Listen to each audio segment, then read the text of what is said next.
Hey everybody, how's it going? DishNet34 Rob Tomlinson here, welcoming you to today's broadcast of This Week in Perfect Team, episode number 229 for Baseball Reference Series 4 Awards Part 2. Aw, man!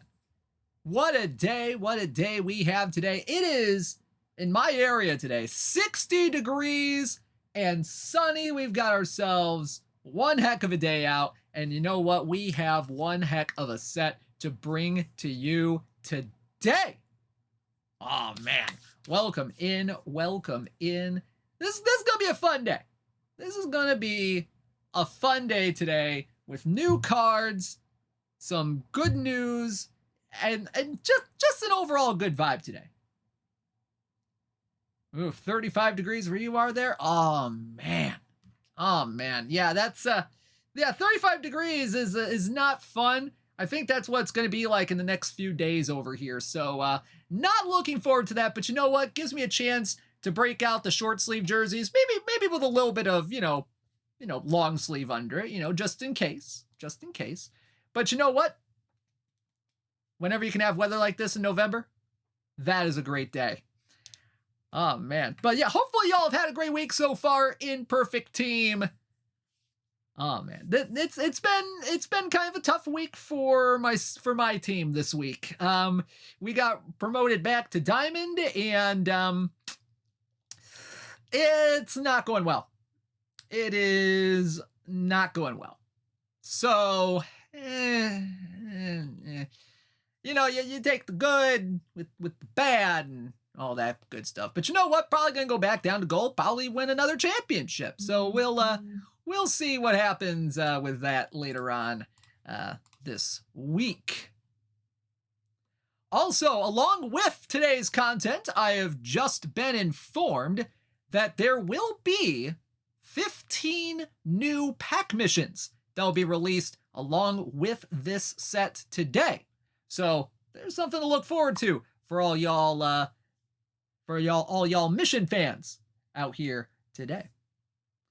All right, folks, let's go ahead and get started. And first things first, we need to talk about some programming notes because the next week is going to be a little bit weird in terms of American Thanksgiving coming up in 7 days from now. So let's go ahead and talk about what's coming up on the Twitch machine. The TWIPT Friday Showdown, first things first, is returning this Friday at 8 p.m. Eastern to the Twitch channel. That's going to be some fun times. We haven't had it for a few months because, high school football is a thing, and now all of our teams are eliminated in my area, so I don't have to cover football anymore. Woo. Now, so that's going to be starting this Friday at 8 p.m. Eastern. For next week, and for next week only, because of American Thanksgiving, next week's This Week in Perfect Team live broadcast will be on Wednesday, November 22nd at noon Eastern Time. That's right, we are going to be moving it for next week only to Wednesday, with a replay at 8 p.m. Eastern that night. So due to the holiday, kind of had to shuffle some things around a little bit. I know I've had to shuffle some things around with my job. Our production day has been moved up a little bit. So this is kind of, a little normal, but next week's TWIPT broadcast live on Wednesday at noon with a replay at 8 p.m. Wednesday, and that earlier replay time is due to the Franchise Hockey Manager stream scheduled to go at 10 p.m. Eastern that night. Because we don't want to interfere with them. They've got a brand new game out. They need to show it off and all that good stuff. Also, support the Franchise Hockey Manager guys. They are doing some great work over there. Just give them some kudos when you get a chance. So there's a look at some of the Twitch programming notes that we have coming up in the next week. All right, a little bit of an update for you on the LE cards that are currently out there in packs right now. As of 10:30 a.m. this morning, we have had 80 of the 97 overall John Hillers pulled out packs, so there are 20 remaining right now. In terms of the Matt Holliday 90 overall 100 copy limited edition cards, 71 of those have been pulled, 29 of them remain. For the Mike Hampton card that we released last week, there are 77 of them still left out there. 23 of them have been pulled. And in terms of the 100 overall Silver Kings 25 copy limited edition card, 14 of those have been pulled thus far. So, still plenty of opportunities to get one of these fantastic limited edition cards in packs. Good stuff coming up right there. Alrighty, folks. Well, you know, there's usually a whole lot of ado with this stuff, but you know what? Without further ado, let's go ahead and get things started. Let's go ahead and get to today's content, because you know I got a tire appointment to go to this afternoon, so we might go just a tiny bit quick, but some interesting stuff here. Also, before we get into the content, one other thing I do want to mention is that we will have another stream other than the TWIPT replay stream. We will have another stream today here on the Out of the Park Developments Twitch channel other than the TWIPT replay stream. And that is going to happen at 4 p.m. Eastern time. So mark calendars right now for about 4 hours from now, if you're watching the live version of this. Our good pal Rich is going to be interviewing. Oh man, this is a good one right here. He's going to be interviewing the Texas Rangers' Josh Young. Oh man, the young third baseman for the Rangers going to be interviewed by our pal Rich. Oh man, that's going to be a fun one. That is going to be fun. Coming up at 4 p.m. Eastern, we'll have special drops for that interview. So tune in live at 4 p.m. Eastern for that special interview coming up.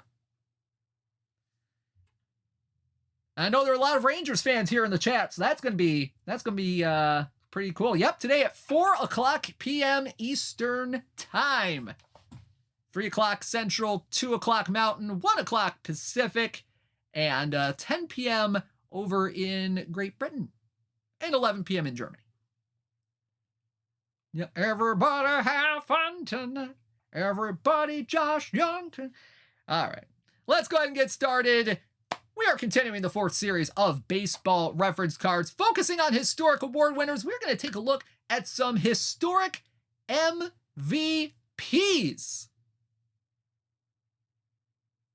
Historic MVPs. Oh, it's 10 p.m. in Germany, 9 p.m. in Britain. See, time change. Gotta love it. All right. Yep, this time we're taking a look at historic MVPs. We'll have 14 packable cards in total. We're going to be showing 10 of them here today. So let's go ahead and get things started. We're going to start off in the gold level, the lowest overall that we have with this set today. So for those of you thinking there's going to be some irons, some bronzes, some silvers, unfortunately, there are none in this set. However, we have a pretty darn good gold card coming up for you to start things off, and it's going to come to you from the St. Louis Cardinals. Now, the Cardinals have had some really good MVPs in their time. Heck, there have been a lot of great MVP winners that have happened in Major League Baseball throughout its history, all right? You had some really good ones, but you've also had some really weird and questionable ones, and I feel like, you know, this is definitely up there in terms of weird and questionable when you take a look at the stats that this guy put up in the regular season of this particular year. Ladies and gentlemen, to get things started, he does have one redeeming quality, which I think you'll see right away. Ladies and gentlemen, from the 1944 St. Louis Cardinals, it is 80 overall shortstop, Marty Marion. Marty Marion. We're just going to ignore the bat real quick. And we're just going to look at the defense here, because that is Marty Marion's calling card 100%. 106 range, 98 error, 103 infield arm, and 98 on the turn double play. This is a fantastic shortstop option if you're talking about maybe like a gold floor kind of cap tourney. This guy would be absolutely fantastic for some of those kind of tournaments if they exist. Nice little gold floor piece here, gold floor cap piece.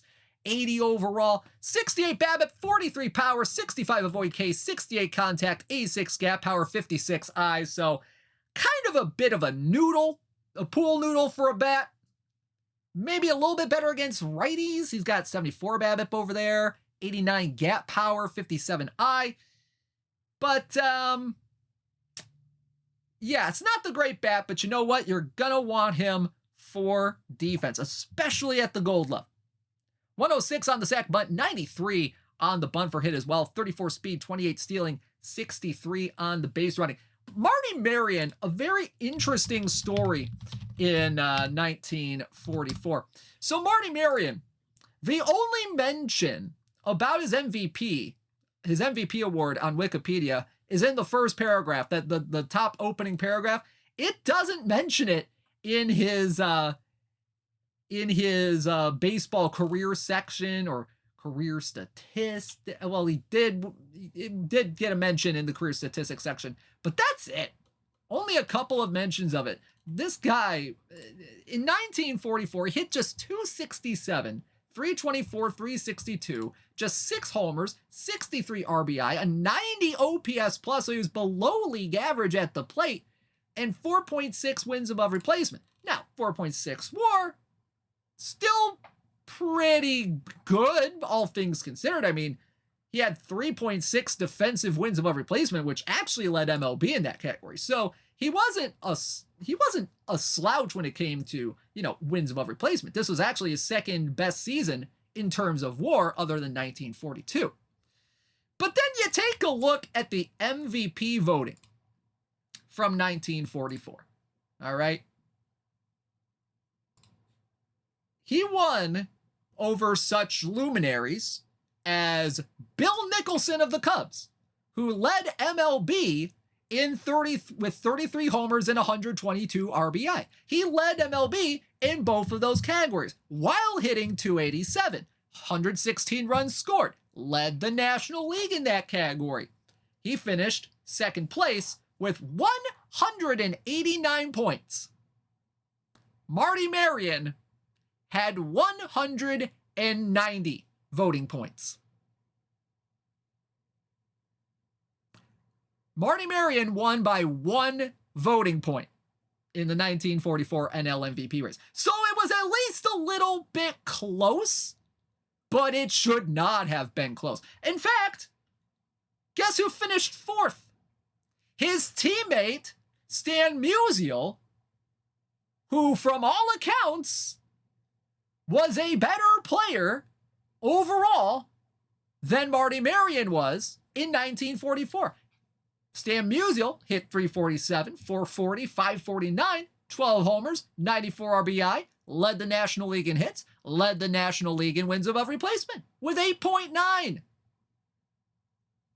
Darn near doubling Marty Marion's wins above replacement. Now, obviously, they did not have wins above replacement back then, but still, when you take a look at the counting stats, 347 batting average, 12 homers, 94 RBI, 197 hits, they were all better than Marty Marion.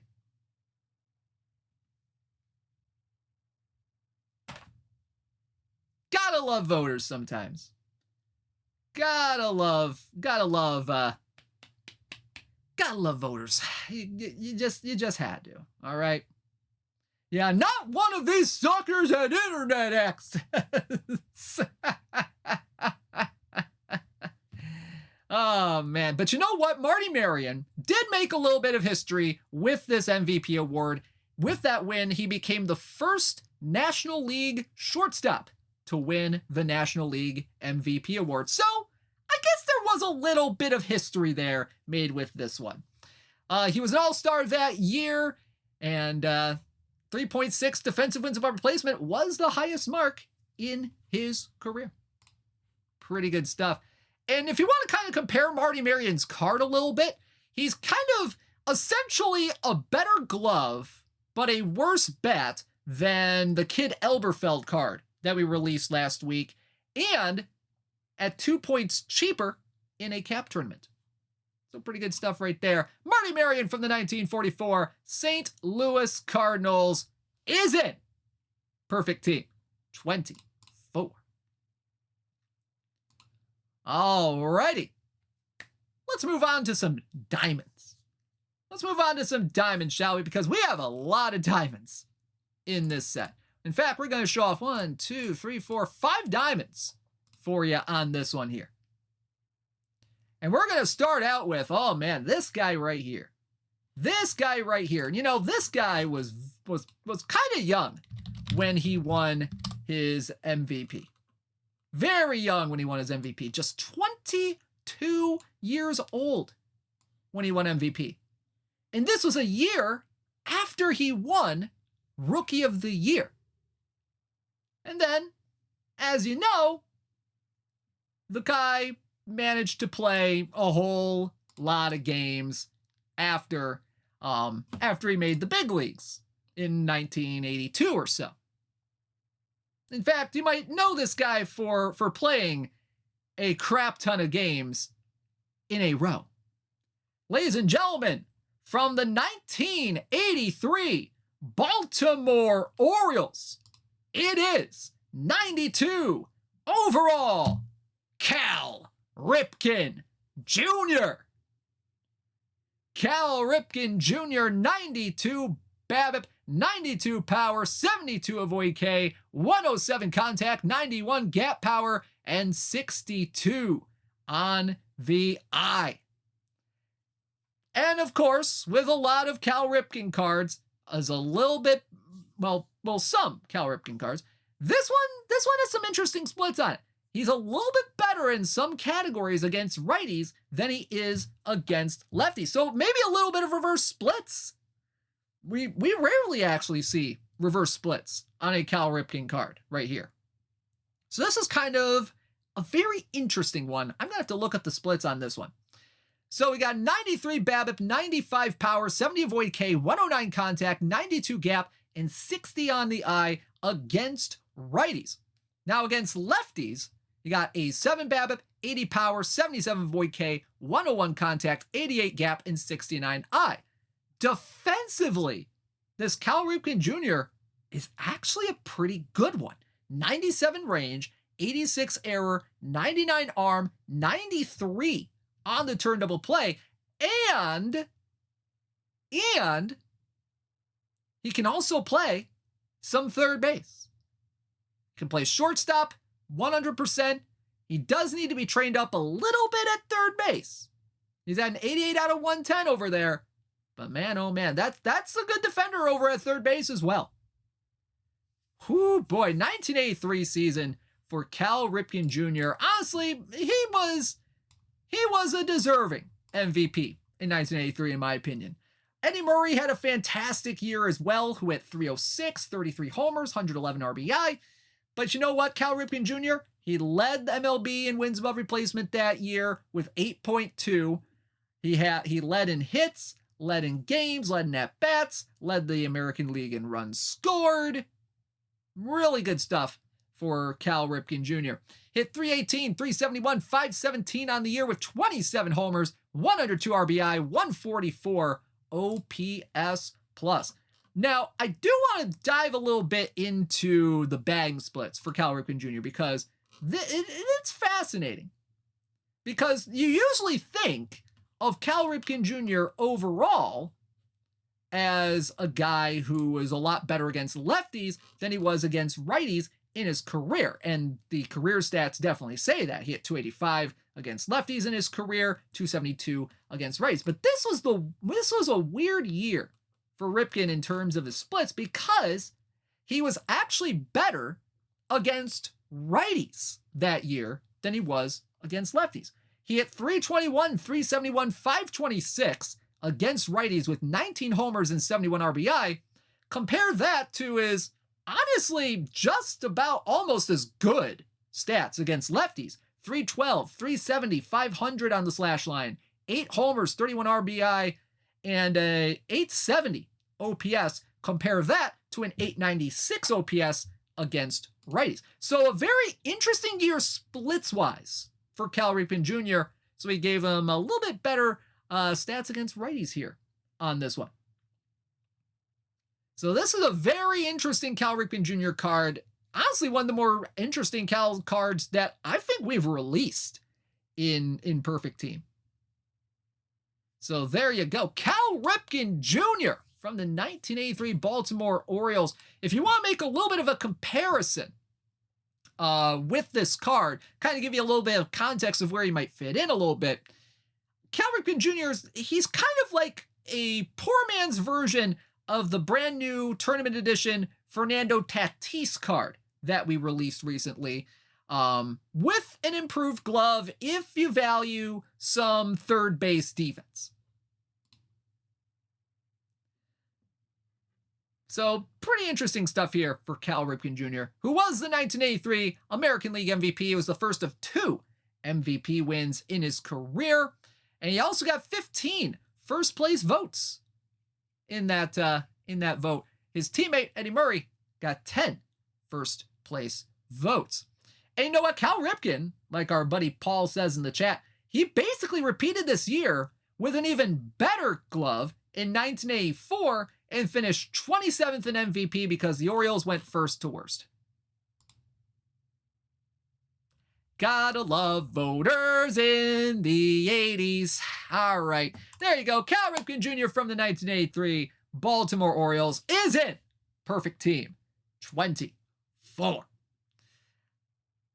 All right, next up. Ooh, this next card may be a little bit splitty. But you know what?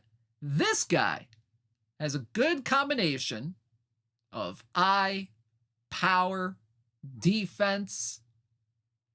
Oh man, this is a very interesting card. I didn't think that this guy's season was as good as it was because I never really think about this guy that often, but man, oh man, this guy, you know, despite having a fear of flying, definitely launched some baseballs into space during the 1958 season. Ladies and gentlemen, from the 1958 Boston Red Sox, it is 94 overall, Jackie Jensen.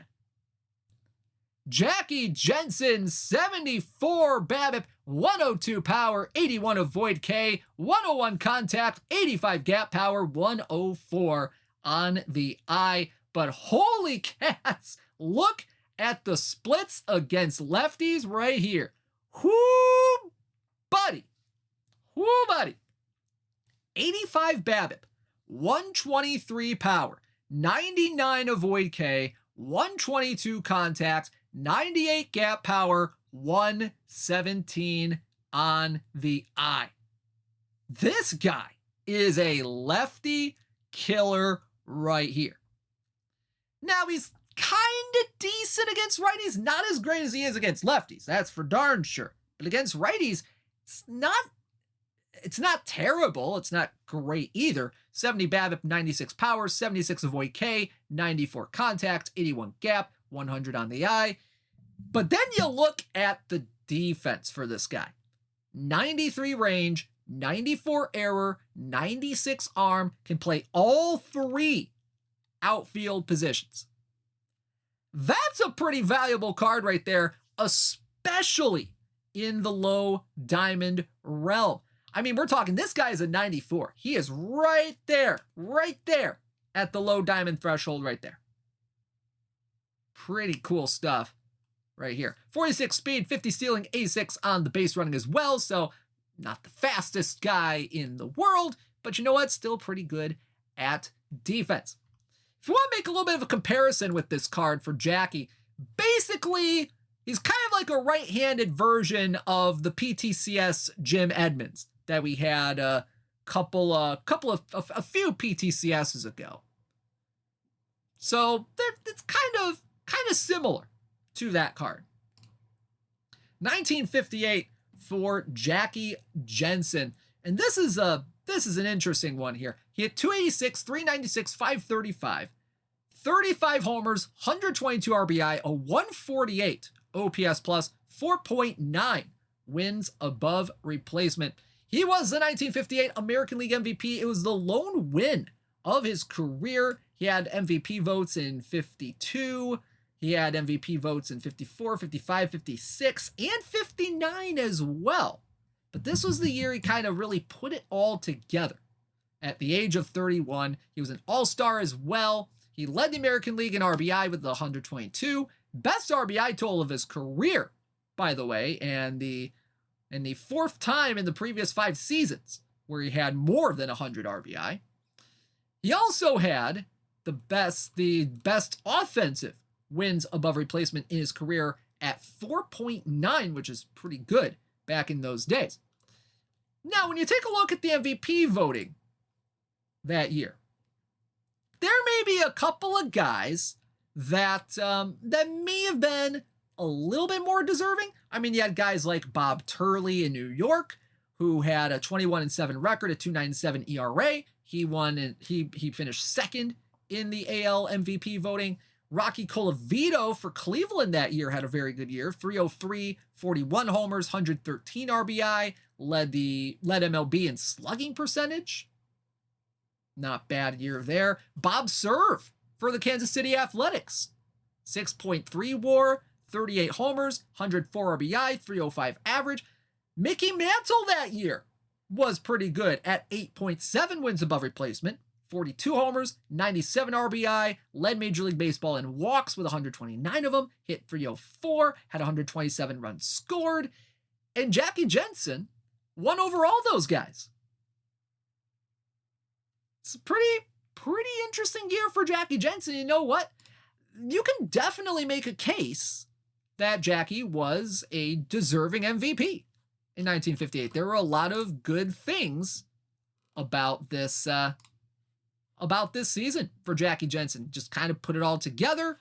The Red Sox, they finished third in the American League, which kind of surprises me that there was an MVP from a third place team in the 50s. Let's be honest here. But there you go. Jackie Jensen from the 1958 Boston Red Sox is in Perfect Team 24. All right, let's keep on keeping on. And folks, oh man, if you like dingers, oh boy, do we have the card for you. Ladies and gentlemen, our next card, a very historically important season in Major League Baseball from the 1961 New York Yankees, your American League MVP, Roger Maris. Roger Maris from the 61 Yankees, the year he hit 61 home runs, 56 BABIP, 169, some nice power right there, 85 avoid K, 109 contact, 47 gap power, and 95 on the eye. But man, oh man, look at those splits against righties right here. Holy cats.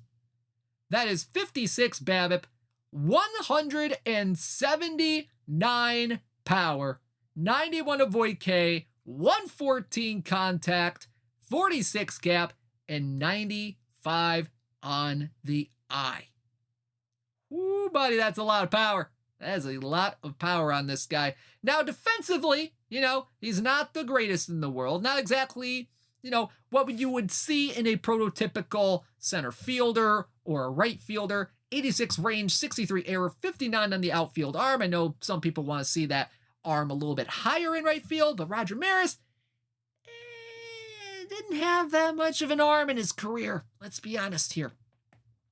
But you know what? 1961, probably one of the more, I don't know about important seasons, but I'll say important seasons because this was the year, Roger Maris broke the single season home run record that I believe was set by Babe Ruth at the time.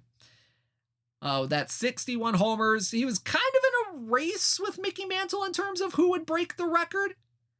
But he did win MVP over his teammate Mickey Mantle.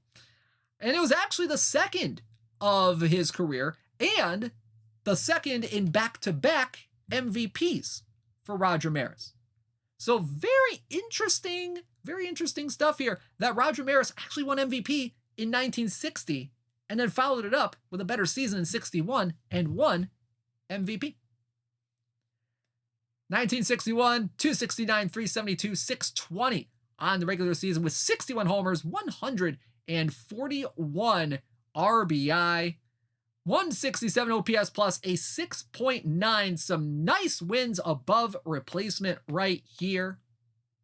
And of course, set the then single season home run record, which was later broken a few times, most notably by some guys named McGuire, Sosa, Bonds, Aaron Judge broke the American League record last year.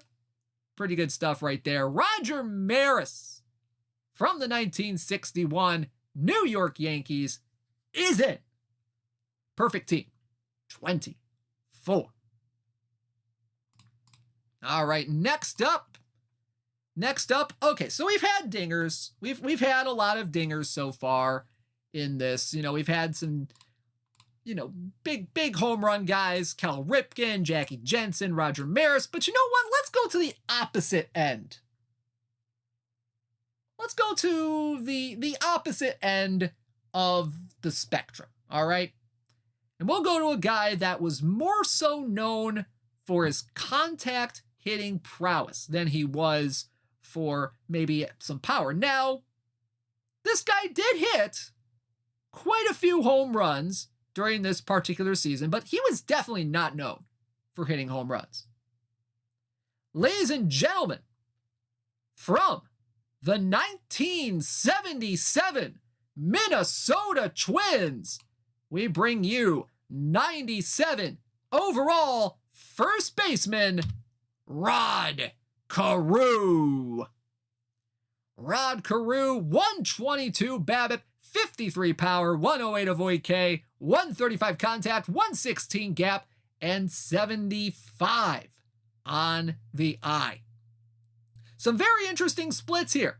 For Rod Carew. 124 BABIP against lefties, 42 power, 89 avoid K, 125 contact, 109 gap, and 72 on the eye. Meanwhile, against righties, he's got 121 BABIP, 56 power, 115 avoid K, 140 contact, 118 gap, and 75 on the eye.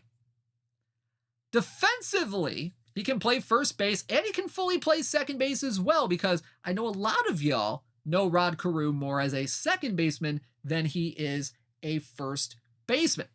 90 range, 69 error, 67 arm, and 62 on the turn double play. Speed, stealing, and base running, 87 speed, 85 stealing, 86 on the base running. So not bad in either of those categories. 67 sack bunt and 86 on the bunt for hit. Now Rod Carew, very great player in his career. And honestly, when you take a look at it, this was a very deserving MVP award in 1977. Because he won it over such luminaries as Al Cowens, Ken Singleton, and Jim Rice. I mean, in any other year, their stats would be good. But man, oh man, Rod Carew just was an absolute machine at the plate for the Twins in 1977. He hit .388, led MLB in that category. .449 on base. He also led MLB in that category. .570 on the slugging percentage. 14 homers, which was a power surge in terms of Rod Carew's career. In fact, it was one of only 2 seasons in which he hit double-digit home runs. The other one being just a couple years prior in 1975. 100 RBI, 178 OPS plus, 9.7 wins above replacement. This is also the only year of his career in which he hit 100 RBI during a season, which that was pretty darn good too. 1977 AL MVP award was actually the lone win of his career at age 31. Led MLB in average, on base, OPS, WAR, and hits. He also led American League in triples that year with 16 of them. So that's why he's got a little bit more on gap power as well. Also stole 23 bases, so that's why he has a little bit of speed on him as well. But man, oh man, just a great offensive season. Just a great offensive season from Rod Carew in 1977. And if you want to make a little bit of comparison with this Rod Carew card to some of the other ones, he, as you know, he probably doesn't have that traditional first base profile, which, you know, comes with the power territory and all that good stuff. So he can fit a specific build. If you're kind of more of in a contact hitting, kind of in a BABIP park, this guy will help you out immensely, potentially. Or he can pivot to second base, and you can kind of compare him to maybe a lefty Baseball Reference Ketel Marte, potentially. So Rod Carew, very good player, could potentially fill in a lot of formats. Ladies and gentlemen, Rod Carew from the 1977 Minnesota Twins is in. Perfect team. 24. All right, next up, our final diamond that we're going to show off for you today. Oh man, this guy. We're going to go to the pitcher's mound for our next card here. And you know, there haven't been a whole lot of pitchers to win MVP. Because there's been quite a few pitchers who have won MVP in the history of Major League Baseball. Not a lot, but certainly, you know, quite a few. You know, you got guys like we had Willie Hernandez in the Immortal Season set at one point. You had guys like, you know, oh man, Mort Cooper, Bucky Walters. We've had cards of them before.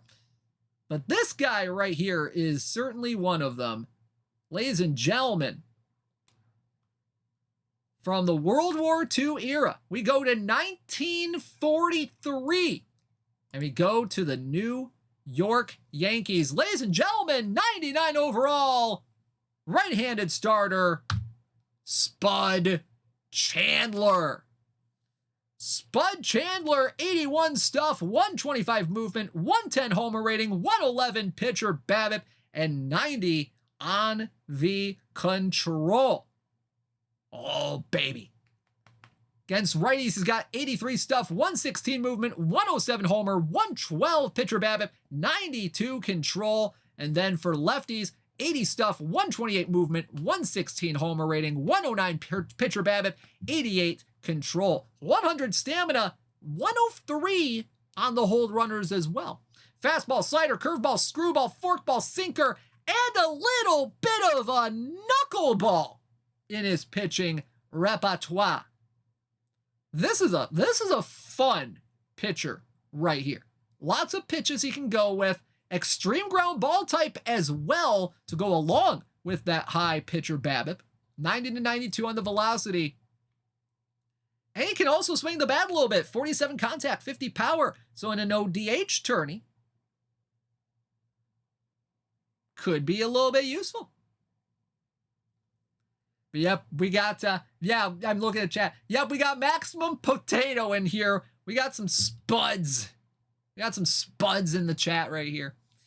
1943 season for Spud Chandler. Let's take a look at this guy here, because this was actually a sneakily good Sneakily great season on the pitcher's mound, especially for the 1940s. He had 20 wins, 4 losses, a 1.64 ERA. That led MLB in that category. He had 20 complete games, 5 shutouts, a 1.98 ERA plus, led the American League in wins, led the American League in shutouts, led the American League in fielding independent pitching as well with a 2.54, and led the American League in whip that year with a .992, the only season in his career in which he had a whip under 1. He also led in strikeout to walk rate, 2.48 on the strikeout to walk ratio. So, honestly, you take a look at it, he was a pretty deserving MVP. Only a couple of guys had more WAR than him. Luke Appling for the White Sox that year, who had 328 that year. That was a good year for him. Lou Boudreau had 8.1 wins above replacement. He could have been an option as well, but you know what? Spud Chandler, I feel like he was a pretty well deserving MVP on this one. Yep, but that 1943 win was the lone win of his career. He won over Luke Appling. He won over guys like Rudy York, Billy Johnson, Bob Johnson. So there were a few guys that were up there in terms of the MVP vote. But you know what? This guy, pretty darn good right there. Now, if you want to make a little bit of comparison with the Spud Chandler card, he definitely can thrive despite the low strikeouts, and he can also shut down the running game with that 103 hold runner. So give him a good catcher behind the plate, and the base running and the stolen base stuff, that's going to go down for the opposing team right there. So this guy can definitely be useful for a lot of teams. So there you go, ladies and gentlemen, Spud Chandler from the 1943 New York Yankees. All right, next up, let's go to some hundos. Let's go to some hundos. We got 4 of them for you here today. We're going to show all 4 of the 100 overalls that we have in this set. And let me tell you, we got some pretty good ones coming up for you here. Oh boy, I'm looking forward. I'm looking forward to showing off some of these hundreds, because these are going to be some fun ones right here. And we're going to start out behind the plate. Now, there haven't been a whole lot of catchers who've won MVP awards. It's kind of rare for a catcher to win MVP. But you know what? There have definitely been some really good catchers throughout Major League history that have won MVPs. This guy, though, may be considered one of the great early catchers of all time. Ladies and gentlemen, from my Detroit Tigers, it is 100 overall peak card, Mickey Cochrane. 109 pitcher BABIP, 62 power, 98 avoid K, 121 contact, 118 gap, and 108 on the eye. And oh boy, these splits are something else right here. Against righties, 111 BABIP, 70 power, 102 avoid K, 127 contact, 119 gap power, 108 on the eye. And he comes with some pretty good defense on the side as well. 100 catcher ability and 107 on the eye. 56 speed, 63 stealing, 72 base running. Plus he can bunt really well as well. Whoo boy, Mickey Cochrane, Black Mike himself.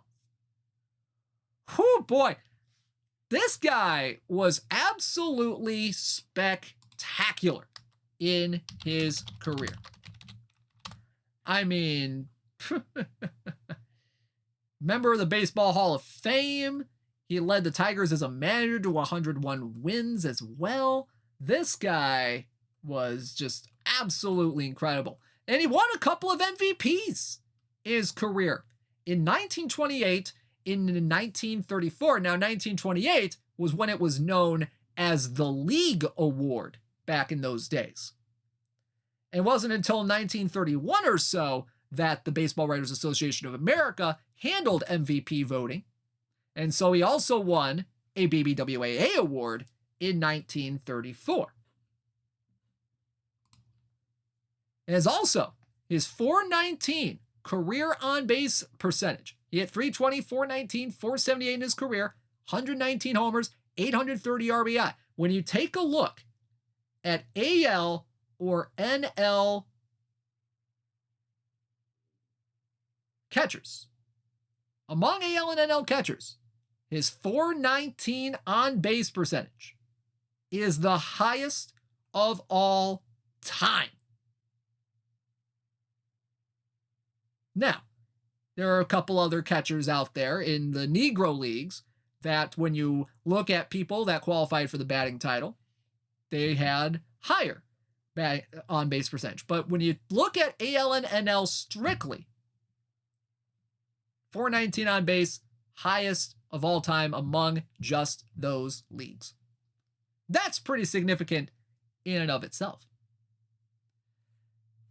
Pretty interesting, but also a sad story. He retired after the 1937 season after he was hit in the head by a pitch from Yankees pitcher Bump Hadley. And Cochran had homered in his previous at-bat that day, and the guy was hospitalized for like 7 days, and he nearly died from the injury. And because of that hit by pitch, he was forced to retire at the age of 34. So, not great. Not great. But you know what? When you take a look at the entirety of Mickey Cochran's career, it was absolutely fantastic. And he is it. Perfect Team 24. All right, folks. Next up, oh boy, this next guy, we're bringing the heat here, folks. Because you remember last week when we had so many Rockies players in that set? Well, folks, if you are a Colorado Rockies fan, you're going to love this set as well. Because, we had Helton last week. We had, who else did we have? We had Nolan Arenado last week. So it's only fitting to continue this trend of really great Rockies cards in Baseball Reference Series 4. And so, we bring to you 100 overall outfielder Ian Desmond. No, it's not Ian Desmond. It's not Ian Desmond. It is 100 overall from the 1997 Colorado Rockies. It is Larry Walker. Larry Walker, 117 BABIP, 135 power, 96 avoid K, 149 contact, 116 gap, 86 on the eye. Look at the splits against righties here, folks. Ooh, buddy. 121 BABIP, 150 power, 97 avoid K, 157 contact, 117 gap, and 87 on the eye. Plus, oh man. Now, while he can only play right field, that might be one of his downsides here, is that he can only play right field. 94 range, 115 error, 114 on the arm. That's still pretty great. And he's got some speed on him too. 94 speed, 99 stealing, 95 on the base running. This guy, 5-tool player. He would have been a 6-tool player, but he can't bunt. He can't bunt. Like, if there was anything that he could not do, it was get down a bunt. Which, like, bleh. He only had 7 sacrifice hits in his career, and they all came in his first 3 years in the league. It's sad. It's sad. So don't have this guy bunt. But you know what? He had 33 stolen bases that year. That was a career high for him. So, pretty cool stuff there. Let's talk about that 1997 season, because Coors! Who's saying Coors in here? Coors! We're not going to talk about Coors here today. We're just going to take a look at the Coors! Larry Walker was a very deserving MVP in 1997. Let's get that out of the way first before we continue. 366, 452, 720 on the slash line. 49 homers, 130 RBI, a 178 OPS plus, and 9.8 wins above replacement. There was the lone MVP win of Larry Walker's career, led the National League in home runs and on base percentage, and he led Major League Baseball in slugging, OPS, and WAR. And you know, if you want to take a look at the stats here, take a look at the MVP vote. You know, there was no question he deserved this MVP. Won it over Mike Piazza, won it over Jeff Bagwell, won over Craig Biggio, who, by all accounts, all 3 of those players had fantastic seasons. But you know what? Larry Walker's definitely the best around that year. 9.8 wins above replacement. Just absolutely incredible that year. So there you go. Larry Walker from the 1997 Colorado Rockies. If you want to take a look at, he led the National League in homers, led National League in on base, led MLB in slugging, OPS, and WAR. Just a lot of black ink on that season in 1997. If you want to make some comparisons here towards Larry Walker, he is a righty destroyer, as you can kind of see here. One of the best contact v right ratings among outfielders, 4th best in the game in terms of the contact amalgamation, behind Todd Helton, Dan Brothers, and George Brett. But, you know, he is a little bit splitty.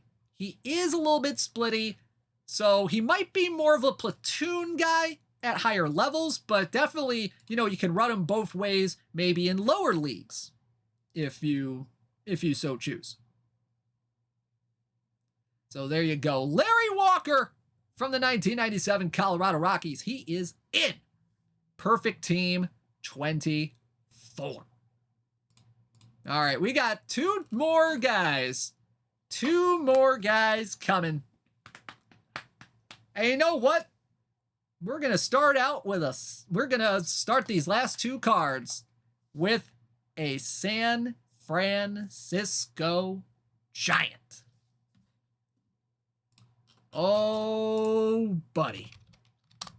Oh, buddy. Who doesn't love the San Francisco Giants? Because there have been a few MVPs that the Giants have had.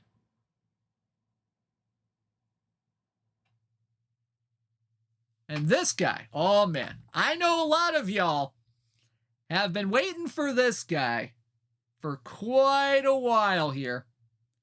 Waiting for him to have a really great card for quite a while. Ladies and gentlemen, we have a San Francisco treat for you here today. Because we have, from the 1965 San Francisco Giants, center fielder, Willie Mays. 92 BABIP, 177 power, 100 avoid K, 143 contact, 100 gap power, 110 on the eye. And look at that defense here as well. 108 range, 106 error, and 103 on the outfield arm. Oh, baby, look at this card. Woo, woo, woo, woo, woo, woo. I mean, this is pretty darn good. This guy can play against both righties and lefties.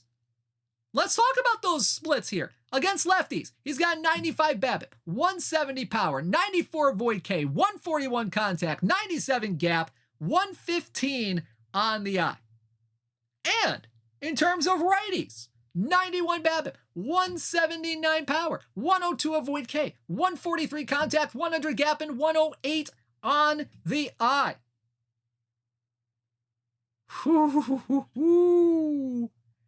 Guys, I think you're looking at the best center fielder in the game right now with this Willie Mays card.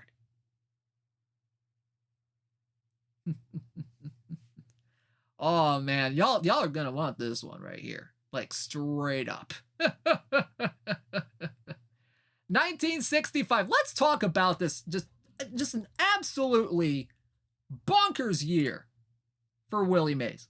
317, 398, 645 on the slash line.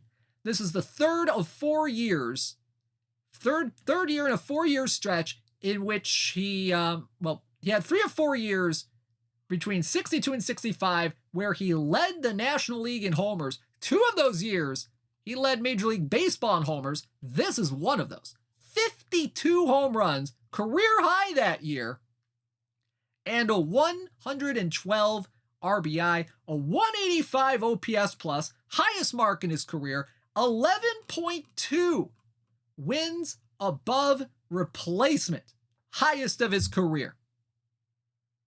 Led the NL in homers, on-base percentage, slugging percentage, OPS plus, total bases, wins above replacement, and offensive wins above replacement. He made the All-Star team, plus he won a Gold Glove that year. So he was really racking up the hardware during that season. Man, this guy's gonna hit dingers. He's gonna get on base for you. He's not gonna strike out too often. Folks, Willie Mays, top power in the game. His power stat surpasses even immortal Mark McGwire, if you take a look at it. And he brings an elite center field glove. Guys, this is the best center fielder in the game right here. 100% straight up. 1965 Willie Mays, he is in. Perfect team 24. I mean, there's not a whole lot more you can say about this guy other than he good. All right, folks. We got one more card. If you thought that Willie Mays card was good, oh boy. You know, I might have put in just a little bit of bias in terms of this particular order of how we did this. Because, you know, Willie Mays certainly is like a showstopper card at the end of the stream. But you know what would be even better?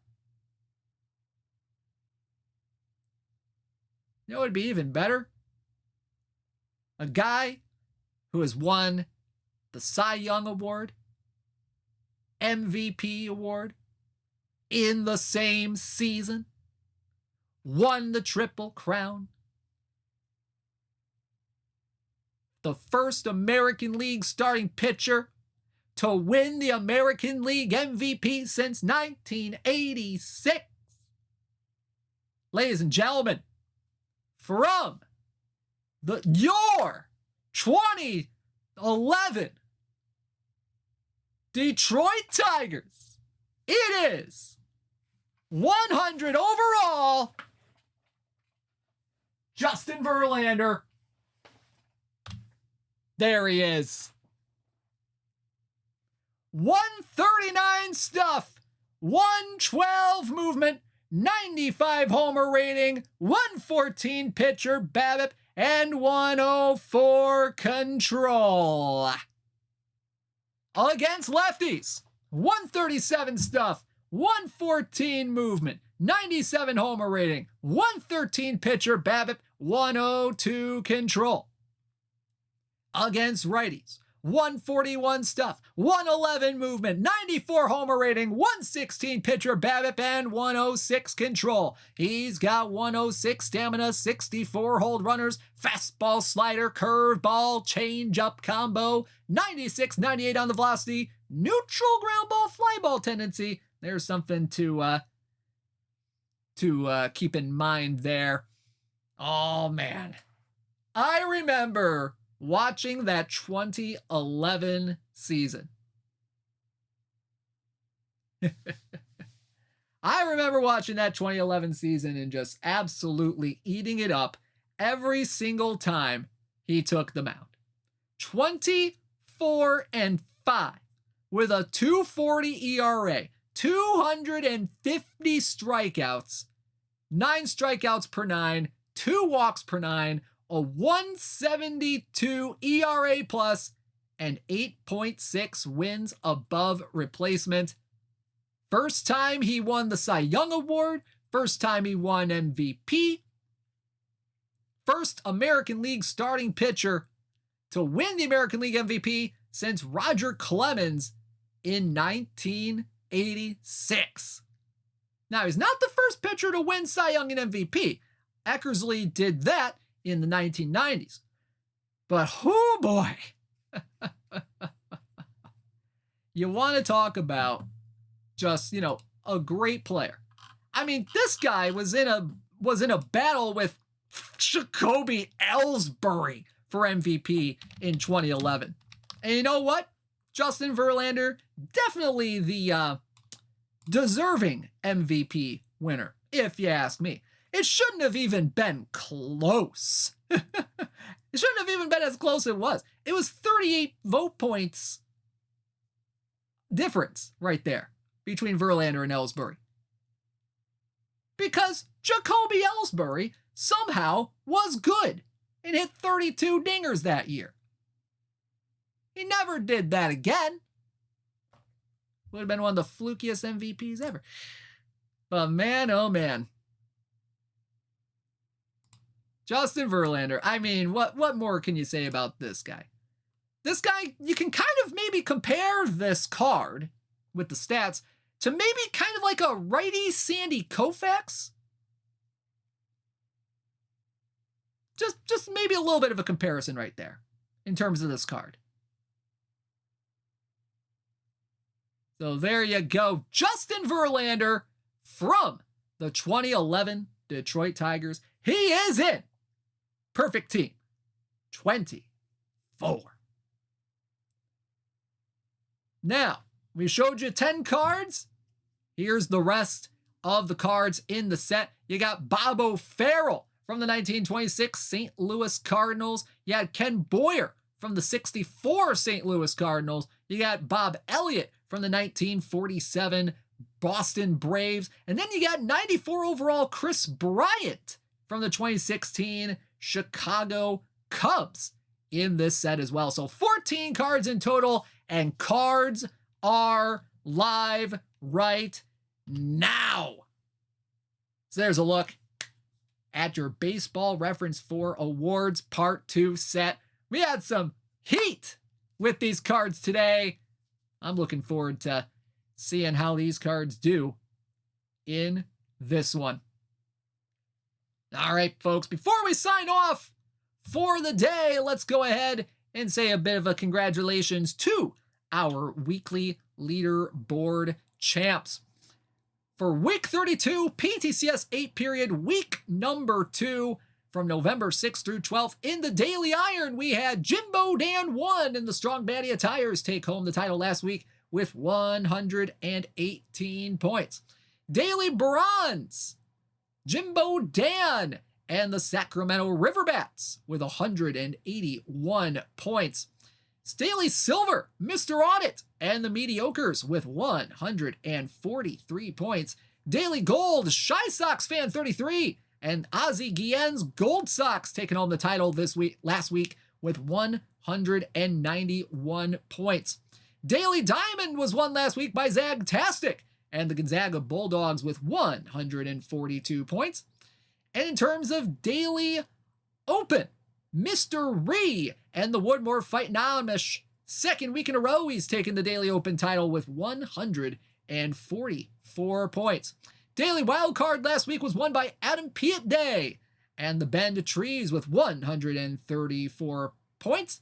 Weekly tournaments won by BKN Mets fan and the Park Slope Bourbon Bros with 110 points.